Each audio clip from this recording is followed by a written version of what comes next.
tere õhtust, kallid kaasteelised. Tänane väike video on tegelikult eelmise video jätkuks mingil määral, sest ikkagi kavatsen rääkida lastest ja noortest ja sellest, miks siis minu arvates nagu siin lapsi vähe on. Ja kõigepealt võtame Johannese evangeeliumi 8. peatükis, salmi 26-30.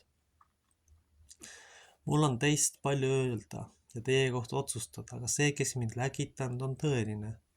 Mis ma temalt olen kuulnud, seda ma räägin maailmale. Nad ei saanud aru, et ta rääkis neil isast.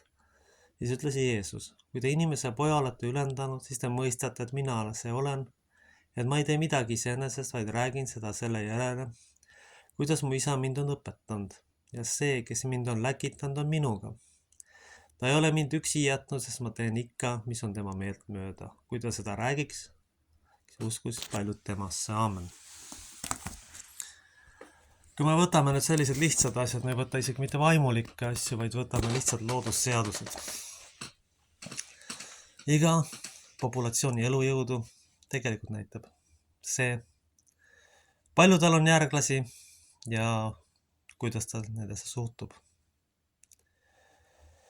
On juhtunud viimastel aegadel selline kummaline teema, et suhtelises heaolus on rahvaarv räigelt kukkunud.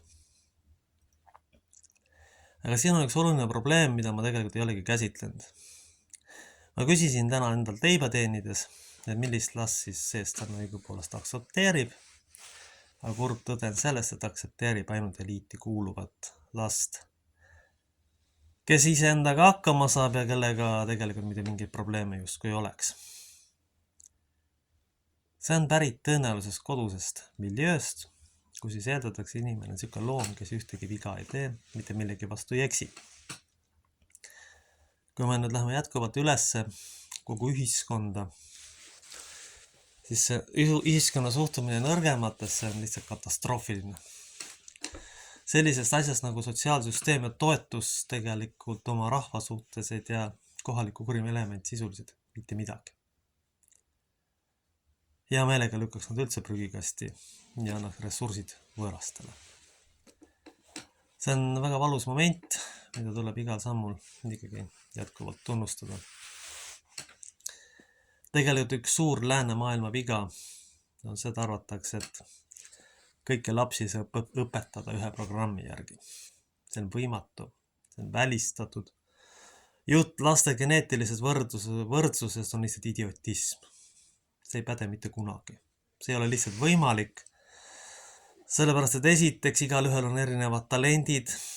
Esiteks kõik inimesed ei ole mõeldud teaduse tegemisteks ja juhtideks. Ei ole kunagi ühiskonnas niimoodi olnud, ei saa ka nüüd olema. Ja ei ole see ka võrreldes varasemate aegadega absoluutselt muutunud. Inimeste laste vaimne vägistamine, see on tegelikult viinud ühiskonna katastroofi järel ja rahvuse sisuliselt välja suremisele. Aga kõik need probleemid tegelikult saavad alguse kodudest, kus on siis sellist mentaliteeti lihtsalt arendatud ja räägitud, et võt, sa pead olema siuke. Ja muidu me sind lihtsalt vastu ei võta. Saada mitte vastu võetud mingite maiste parameetrite järg näitab pigem nende inimeste harimatust ja saamatust, kes seda ei tee. Ja kitsarinnalisust ja nägemist, mida neil ei ole.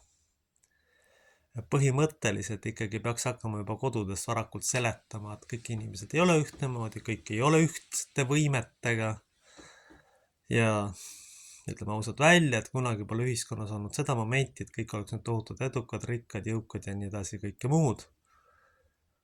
Aga mis on selle tulemus? Kas me tahame või mitte?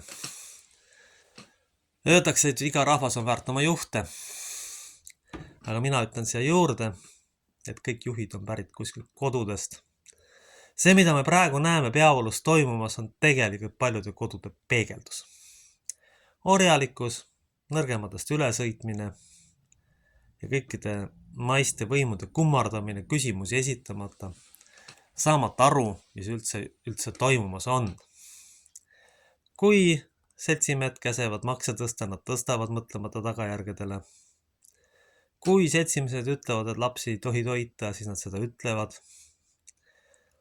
Kui seltsimehed ütlevad, et väikest lapsi peaks nagu politseisse andma, siis nad seda ka kindlasti teevad. Aga kui nüüd keegi ütleb, et kuulge, et teil ei olegi neid praktiliselt, et peaks nagu väga ettevaatlik olema, mitte sellega tegelema, siis ei suudeta isegi 1+1 sageli kokku panna. Aga rõhutan veel kord, lapsi enam väga palju ei tule. Ja kui me ühiskonnas neid normaalselt ei käsitle ja nende probleemidele ei lähene, vaid krooniliselt kõigele üle reageerime, siis neid tuleb veel vähem. Aga ma ütlen veel kord, need asjad ei ole tühja koha peale tekkinud. Need on kodude tulemus. Kõik saab alguse tegelikult kodudest. Kõik need võimurite mängud ja kõik need ebaeetilised käigud on pärit kodudest, kus on tõenäoliselt idealism. Ja töö ja hariduse ja jumal teab mille kultus, enda ego upitamine, mis on viinud ühiskonna sisuliselt kokkukukkumise ääre peale. See on suur katastroof, milleni tegelikult on liigutud ja jõutud. Ja selle tõttu on lihtne tõsta makse, seepärast et ugrilane karistab nõrgemad, et nõrgemalt tuleks nagu viimanegi ära võtta, et üldse ära sureks ja anda tugevamale. Ega siis pühakirjas polnud nüüd ju seda mõeldud, et kõik tuleb lesknaiselt umbes kokku varastada ja anda kellegile variserile ja siis lesknaine lihtsalt sureb nälga, kuna ta ei saanud nii-öelda eluga hakkama. Siin tegelikult kumab läbi inimlikkuse ja paindlikkuse ja tegelikult harimatus. Ajalu inimpsüühika mittetundmine viinud kohutavalt otsusteni. Me tuleb mõelda selle peale, et mitte kunagi ei ole ükski populatsioon võimeline olnud taotlema kõrgharidust, sest tegelik, reaalne kõrgharidus tähendab võimekust teadusega tegeleda.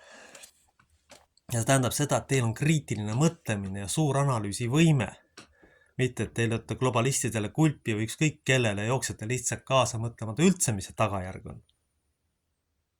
Ja selline asi sünnib kaasa ja kui seda ei ole, siis on see lihtsalt maksumaksja raha raiskamine. Ja kutsekoolide nimetamine kõrgkoolideks ei paranda seda asja. Ütlen siis veel välja, et universites tähendab seda, et on võimalik liikuda erialade vahel, et seal on kultuur ja traditsioonid. Ja kui seda ei ole, siis on tegemist sisuliselt kutsekooliga. Muinasjutud kõrgkoolidest, see tuleks ka ära lõpetada. Samamoodi tegelikult tuleks ära lõpetada võimekate ja vähem võimekate laste toppimine ühte kooli, sest see ka lõpeb sotsiaalse katastroofiga. See tekitab mõlemal osapoole traumasid ja tegelikult takistab lõppkokkuvõttes mõlemat osapoolte arengut. Me ei saa panna ühte reeglistiku peale, see lõpeb katastroofiga, ma rõhutan. Ja nüüd siis kujutame ette veel, et hakkame mingisugust lapsi jälgima. Okei, ma saan aru, et probleem on alati olnud. Ja ma saan aru ka sellest, et seoses perekondlike mudelite kaotamise ja perekonna kokkukukkumisega on turva ja muud sotsiaalsed riskid kindlasti kõvasti kasvanud. Nüüd lõppude lõpuks on küsimus, kuidas me seda teeme. Kas me teeme seda inimlikud ja ettevaatlikud ja jaga igat tüüpi terroristiks tõlgendama või me ei tee seda? Selles osas kallid kaasteelised tuleb tõesti olla äärmiselt ettevaatlik. Sellepärast, et tundlikus heas laps saab lõpuks sellise trauma, et hakkab ainult teile kätte lõpuks maksma. Ma ei ütle, et selle olukorra lahendamine on lihtne, ei kindlasti kohe mitte ta seda ei ole, aga see eeldab kannatlikkust ja ettevaatlikkust. Et arvestame ikkagi sellega, et sotsiaalsed olukorda halvenevad, maksed tõstetakse, töökohad praegu siiski vähenevad ja nüüd selles olukorras astuda mingeid samme, kus siis otseselt lapsele trauma tekitatakse mingite sündmuste tulemusena. Ei ole kindlasti normaalne ja mitte kuidagi aktsepteeritav. Kui ikkagi üle riigi langeb laste arv 2 korda 6 aastaga sisuliselt. Ma rääkisin ka sellest eelmises videos. Siis see väga pikas perspektiivis tähendab seda, et isegi parima tahtmise juures ei ole koha pealt võtta enam tööjõudu. Isegi parima tahtmise juures. Ja siis lõpuks on isegi kõige konservatiivsem võim ja lemmaes, tuleb nagu midagi sisse võtta, sest vastasel korral ühiskond lihtsalt kukub kokku. Aga kui me nüüd ei ole lastega ettevaatlikud ja kultuursed, siis nende arv veelgi väheneb, siis kasvab võõra kultuuri osakaal hüppeliselt. Sellisel juhul tuleks hoopis lapsi hakata ette valmistama nende kultuuride tulekuks, õpetama ja rääkima sellest, mida need siis endast tegelikult kujutavad. Ja tooma välja neid erisusi. Ja keegi peaks seda ka õppima ja mõistma. Need on hoopis reaalsed probleemid ja kõige suurem risk on see, kui ühiskond jätab lapsed unarusse, kui ta nendesse ei investeeri ja kui ta neid ei võta kui suunatavaid ja õpetatavaid, vaid kui justkui kriminaale või jumal teab keda. See on väga suur oht, aga see kõik on pärit inimeste kodudest. Neid on kasvatatud ja õpetatud niimoodi. Sealt peaksime alustama, kui me järeltulevad põlves suuname. Ja peame esiteks tegema selgeks selle, et inimesed esiteks pole võrdsed. Kõigil on erinevad eeldused. Aga sellepärast, et kellelgi on väiksemad eeldused, nagu teda välja heita või kõrvale julmalt visata, eriti kui ta veel on oma liha ja veri, on ikka äärmiselt julm ja lühinägelik. Aga seda on selles ühiskonnas päris palju tehtud. Kuulsin ühe sõbra käest ka veel sellist asja, et osa inimesi on põgenenud sellepärast sellest riigist. Et ei julgeta lihtsalt enam olla või see surve läheb lihtsalt nii suureks ja talumatuks, et ollakse sunnitud lahkuma oma kodumaalt. Ma ei usu, et see on väga perspektiivikas käitumine. See on katastroof. See on rahvuslik katastroof, mis on juhtunud. Meie maalt on lahkunud 300–400 000 inimest, kellest suurem jagu tõenäoliselt tagasi tule. Ja kellest vägagi paljud tegelikult, olgem ausad, oleks võimelised olnud seda ühiskond edasi viima. Aga on ära läinud. Siin on ka ilmselt teatav kohalik idealism ja võimetus vastu võtta mitte standardset isikut, kes ei ole globalistlikule standardile mitte vastav. Haritud inimene teeb väga hästi seda. Ja tegelikult enamik tänapäeva nii-öelda kõrgkool on tegelikult vana standardi järgi kutsekoolid. Ja sealt tuleks kestetada hoopis teistsugused standardid. Ja teine asi, mida ma tahaks lõpuks tuua, et lapsed ikkagi on meie tulevik. Ja sinna tuleb suunata ettevaatlikud ressursid, tuleb väga läbi mõelda, mida me teeme. Sellepärast, et kui me seal midagi strateegiliselt valesti teeme, siis me pole isegi mitte lootust tuleviku jaoks. Elementaarseid loodusseadusi tuleb täita, tuleb mõista, et üheski populatsioonis ei saagi olla kõik võrdsed. Üheski loomaliigis isegi ei ole kõik võrdsed, sest vastasel korral ju liik ei toimiks. Kui kõik oleks ühtede talentidega, see ühiskond ei hakkaks lihtsalt tööle. See lihtsalt on niimoodi, on kogu aeg olnud ja jääb ka niimoodi. Ja kui me seda arvesse ei võta, siis me lihtsalt tulevikku ei ole. Me oleme jõudnud väga kriitilise punkti. Ja kui nüüd praegu suhtumist ei muudeta, siis võib see rahvas minna ajaloo prügikasti. Aamen.